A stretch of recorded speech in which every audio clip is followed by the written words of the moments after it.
Assalamualaikum warahmatullahi wabarakatuh. Koneksi antar materi, kesimpulan, dan refleksi.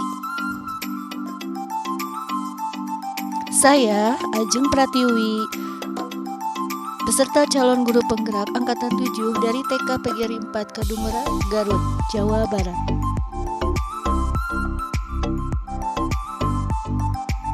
Sebelum mempelajari konsep pemikiran Ki Hajar Dewantara, dalam melaksanakan pembelajaran di kelas saya masih merasa kesulitan untuk mendesain pembelajaran berpusat pada anak atau sesuai dengan pemikiran Ki Hajar Dewantara, yaitu pendidikan yang menghamba pada anak. Menurut saya, anak-anak akan dapat mencapai tujuan belajar sesuai dengan instruksi atau kegiatan yang sudah saya rencanakan tanpa memikirkan jiwa merdeka anak untuk memilih media bermain yang dia inginkan.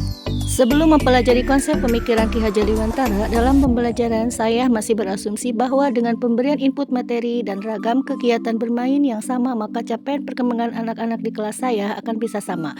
Karena merasa saya merupakan guru yang selalu mendampingi mereka di setiap kegiatan di sekolah.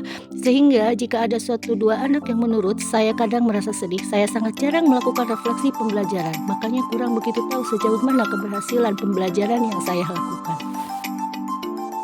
Pemikiran Ki Hajar Dewantara, Modul 1.1. Pada kesempatan ini, izinkan saya memaparkan filosofi pemikiran Ki Hajar Dewantara. Pendidikan itu menuntun, kodrat alam dan kodrat zaman, budi pekerti, tripusat pendidikan, dan trilogi pendidikan. Pendidikan itu tuntunan.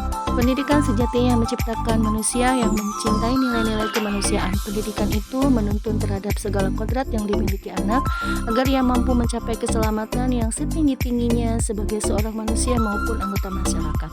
Anak-anak itu sebagai makhluk manusia dan benda hidup yang hidup dan tumbuh sesuai kodratnya sendiri. Kita sebagai pendidik hanya dapat menuntun hidup atau tumbuhnya kekuatan-kekuatan itu agar mereka dapat memperbaiki lakunya yang bukan dasarnya. Kodrat alam dan kodrat zaman. Menurut Ki Hajar Dewantara, seorang pendidik dalam menuntun anak harus memahami dan menyadari potensi anak sesuai kodrat alam dan zaman. Kodrat alam adalah keunikan diri tiap anak, bakat dan minatnya, gaya belajar, kemampuan menyerap pelajaran, kecenderungan kultur anak, keadaan interaksi lingkungan, dan lain-lain. Sedangkan kodrat zaman adalah selalu maju menyesuaikan dengan kemajuan zaman seiring dengan olah budaya manusia, sehingga pendidikan anak saat itu harus disesuaikan dengan kemampuan anak, memiliki keterampilan abad ke-21. Budi pekerti. Menurut Ki Hajar Dewantara, budi pekerti, watak atau karakter merupakan perpaduan antara gerak pikir, perasaan, dan kehendak atau kemauan sehingga menimbulkan tenaga atau semangat. Atau budi pekerti dapat diartikan sebagai perpaduan cipta, kognitif, karsa, afektif, rasa kemauan atau nilai estetika sehingga menciptakan karya fisikomotor. Jadi budi pekerti merupakan sifat jiwa manusia mulai dari angan-angan hingga menjelma sebagai tenaga. Tripusat pendidikan. Pendidikan berlangsung di tiga lingkungan, yaitu keluarga, sekolah, masyarakat. Ketiganya memiliki peran di dalam suatu proses pendidikan serta saling mengisi dan memperkuat satu dengan lainnya. Lingkungan keluarga mempunyai peran yang sangat penting dalam membentuk dan mengembangkan kepribadian anak. Semakin baik kualitas keluarga, semakin baik juga kualitas anak. Lingkungan sekolah merupakan penyelenggara kegiatan belajar mengajar secara formal untuk belajar berbagi ilmu dan adab. Sedangkan lingkungan masyarakat mendidik anak dengan learning by doing. Trilogi pendidikan.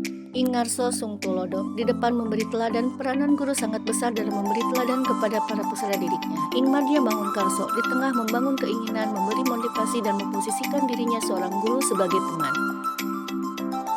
Tut Wuri Handayani dari belakang memberi dorongan, guru harus selalu mendorong peserta didiknya dalam mengembangkan bakat dan minat sesuai dengan yang dikehendaki.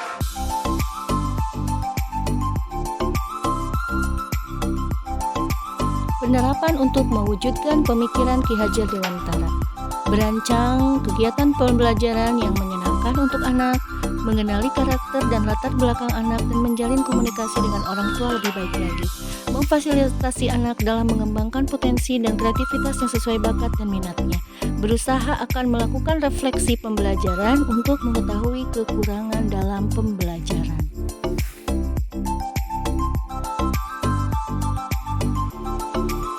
Salam guru penggerak dan bahagia. Terima kasih. Assalamualaikum warahmatullahi wabarakatuh.